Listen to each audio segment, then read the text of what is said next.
Hello everyone, welcome back. Please comment, rate, subscribe, folks. Comment, rate, subscribe, like the videos. Also share the videos. I want to thank everyone that does like, watch, and share my videos. You folks are the absolute best. Listen folks, there's a link tree down below. Has the links to all of my social media platforms. Please go down there. Follow me across all my social media platforms and talk to me because I talk back. Also down there as well as the links to all of my YouTube pages. Please go down there, subscribe to all my YouTube pages and turn your notifications so when I post content, you folks will be in the know. Listen folks, Friday at 7 p.m. Eastern. Friday at 7 p.m. Eastern, we'll be doing a live radio show. We'll be talking Jets. We'll be talking about the upcoming game. We'll be talking about roster moves. Listen, call in. I take live callers, and I love going back and forth with you folks about this football team. So with that said and done and put to the side, I'll come to talk to you folks today about the New York Jets' upcoming game against the Cincinnati Bengals. This is my game preview. Boy, let me tell you, we're coming off of a thorough beating. A thorough beating from New England. We're coming into this week, that bye week. We came off a bye and got smacked by New England. I'm hoping the New York Jets will be able to turn things around and rebound. And I think a big part of that is our coaching staff stepping up. That's where I'm going to start. We were sold a bill of goods when Robert Saleh was brought into this building. Everybody was excited. Everybody thought we were getting a guy that was rah-rah, a motivator, a guy that was going to be fired up on the sideline, screaming, yelling, and we haven't seen any of that. We've seen none of it. There's been no rah-rah. There's been no fire. There's been no nothing. All we've seen is a coaching staff that just looks like a deer in headlights. We're in the most important stage of building a winner. We're in the most important stage of setting our franchise up to compete for years to come. We are in a rebuild, okay? In a rebuild, you're trying to find young talent. You're trying to find who your building blocks are going to be and who your team can stick with so you can move forward and continue to compile talent.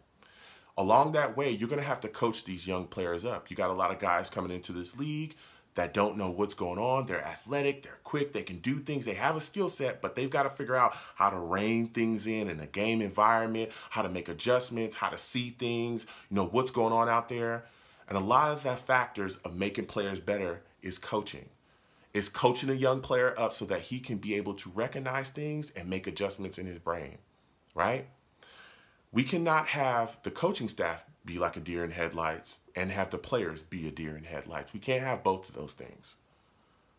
As a coaching staff, Saleh, LaFleur, you guys need to be stabilizing factors. You need to be stabilizing factors. If you can't figure out how to be a stabilizing factor here with the New York Jets in a rebuild, I don't know how long you're going to be here. Okay, and I'm not saying that we should fire him after his first year. That is not what Joe is saying. So don't be in the comments saying I did not say that. I'm just saying we need to figure out how to be a stabilizing factor as coaching staffs, right? That's what we need to do. And we need to see the coaching step up in this game. We need to see the coaching step up as the year continues on. I'm going to start with the offense because that's been one of the worst things about this year. Zach Wilson is out. So it's looked like we're going forward with Mike White. Of course, Joe Flacco is going to be here, I think, Friday, so he's going to be, the backup. And I'm looking at the situation on offense, and I'm saying, can LaFleur dial something up finally so that this offense will get going early in the game and be able to put points on the board? We have yet, in all the games we have played this season, we have yet to score in the first quarter. That is atrocious. That's atrocious. Where's the explosive plays? Where are they at? If you look at most of our explosive plays this year, big yardage down the field, it's been Zach Wilson escaping out of the pocket, running away from pressure, and just chucking the ball downfield, praying for either pass interference or hoping that, Corey Davis or somebody's able to come down with the football. Well, Zach Wilson and that athleticism is not going to be on the field because he's sidelined with that PCL injury. LaFleur is going to have to draw up something for Mike White so that this guy can be concise, quick, get the ball out of his hands, and make decisions and continue to move the ball down the field and move the chains. LaFleur's got to step up because his coaching effort so far this season has been horrific. It's been horrific. This offensive line is going to have to step up as well. Greg Van Roten is if not the worst guard in all of football, he is clearly one of the worst guards in all of football. He is horrific. He is one of the worst offensive linemen in all of football. I'm telling you, I don't know how he has not been benched yet with all of the things that we've seen. Him get bull rushed and bowled over, him missing his assignments. It is insane how bad he is. Well, let me tell you something. The Bengals, they got some players up front. Trey Hendrickson, joke around with him if you want to. That boy will destroy you. You got Sam Hubbard, B.J. Hill as well. These guys aren't jokes. They got some guys that can get after the quarterback. If we cannot get those guys blocked up front, if this offensive line cannot fix their communication issues that they've had every single week, right, you're going to see Mike White get destroyed. Weapons, we need to utilize them more effectively. We've had this issue the entire season so far. Elijah Moore, Hall of Fame potential. We've heard this from multiple people. He's the best wide receiver the New York Jets have ever drafted in franchise history. When are we going to utilize this guy effectively? When are we going to call plays or have packages where it's all about making sure that he gets the ball? Why are people talking about getting rid of Jamison Crowder to feature Elijah Moore in an offense? That's on coaching, because our coaches don't understand how to utilize talent. Nowhere else would you hear that. You would never hear anyone say, well, maybe the Chiefs need to trade Travis Kelce so they can get, heal the ball more. You would never hear with the Saints, maybe they should trade Alvin Kamara so we can get Michael Thomas the ball more. Nobody, you would never hear with the Rams, oh, maybe they should trade, one of their other wide receivers so they can feature Cooper Kupp. No, that never happens anywhere else where you have these offensive minds, because guess what? They understand how to spread the ball around and utilize guys effectively within their offense. That's insane to even be talking about getting rid of a guy that makes plays and is a weapon to feature another guy that's a weapon. You should be able to utilize them effectively across the board. But our offensive coordinators, our offensive staff can't do that. He needs to step up. We need to see more of Elijah Moore within the game plan. We need to feed this guy. Also, are we going to see Denzel Mims at all early in this game? We should not be waiting to see this guy until, we shouldn't be waiting to see this guy make a catch until the fourth quarter. We shouldn't see that. He should have targets. He should have all those things early in games. This is a guy that makes plays. He's been utilized ineffectively as well. You go to the defensive side of the football, let me tell you something. This linebacker core is beat up. You got Sherwood, who's now on IR with an Achilles injury. You got Cashman, who's a walking injury every single year. He's down on IR as well with a groin injury. You got Quincy Williams with a concussion. C.J. Mosley looked like he's going to be coming back from that hamstring. They're saying he's going to be a full participant for practice. So we'll see if he's going to be, play. Some people have him as doubtful. Some people saying that he might play. Gerard Davis is supposed to be coming off as well. We'll see what happens with him, if he's going to be able to play.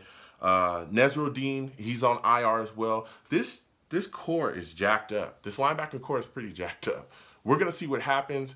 They've been riddled with injuries. We're going to see if they play. Delshon Phillips is going to be out there. So we'll see how they handle the injuries along this linebacking core. But let me tell you something. There needs to be adjustments made, because the Bengals are going to come out, I guarantee you they're going to be running screens. And we've struggled with screens all season long. All season long. This defensive staff is going to have to make the adjustments so that we don't get cooked by screens this year. All for the rest of the year at least. It's insanity. It's completely insanity. And up front as well, our defensive line got to step up. This Bengals running game is serious business. You got Joe Mixon, who runs effectively and well. They also have Samaje Perine. This guy's just good. We got to make sure that we get these guys coming out the backfield on the flats as well, because let me tell you something. They'll come out the backfield and catch the football too. Joe Mixon has great hands. He's a back that can do it all. You better make sure you account for these guys within your defensive game plan, or we'll get cooked the same way we did against the Falcons, the same way we did against New England. Will be more of the same in this football game. And let me tell you something else. The Bengals wide receiver core is serious business too. They got this kid. I don't know if you've heard of him. His name is Jamar Chase. He's not a joke. He's not a joke. I think he's coming off of a 200-yard game. I think he has 745 yards so far this season. This guy's a monster. He's a monster. Bryce Hall is going to be tested, though. And I like Bryce Hall a lot. I think he's a good corner. But we're going to see, how he stacks up and matches up, with Jamar. And we're going to see if the staff can maybe shade coverage. Maybe they double Jamar the entire game. They got to do something, because they can't let this guy get off on the giddy up and get going. Because if we do, it's going to be a long game, and we may be out of it early. You also got to look at the other side as well. T. Higgins, that's another good wide receiver that they got. Boyd is another guy, you know, that can definitely be effective as well catching the football. So Eccles, I think, is going to be tested too. Tate as well is another wide receiver they got that's pretty good. This Bengals wide receiver core is pretty solid. You know what I'm saying? So we'll see how our cornerbacks and secondary really matches up with some of the weapons that they have. Another thing we've got to do, we got to rush the passer effectively, man. John Franklin Myers, Huff, Rankins, you know, Quinnen Williams, Lawson. I mean, what happened with Shaq Lawson? I have no clue where he is. Lawson, hey, can we get to the quarterback? Can we get to Joe Burrow? Can we not give him 30, 40 minutes to throw the football like we've seen in the past, right? Where quarterbacks just have all day back there. We have to get after Joe Burrow in this game. I don't know if we have to, I wouldn't be against dialing up the pressure and sending blitzes. You know, we've got to do something to, you know, knock off his timing, throw off his timing, get him off his spot. We've got to do something to harass this guy. We can't let him sit back there and pick us off because it'll be a long game.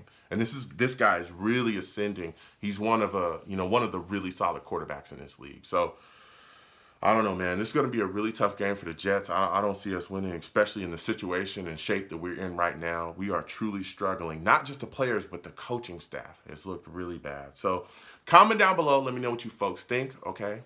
Folks, have a good one. Peace.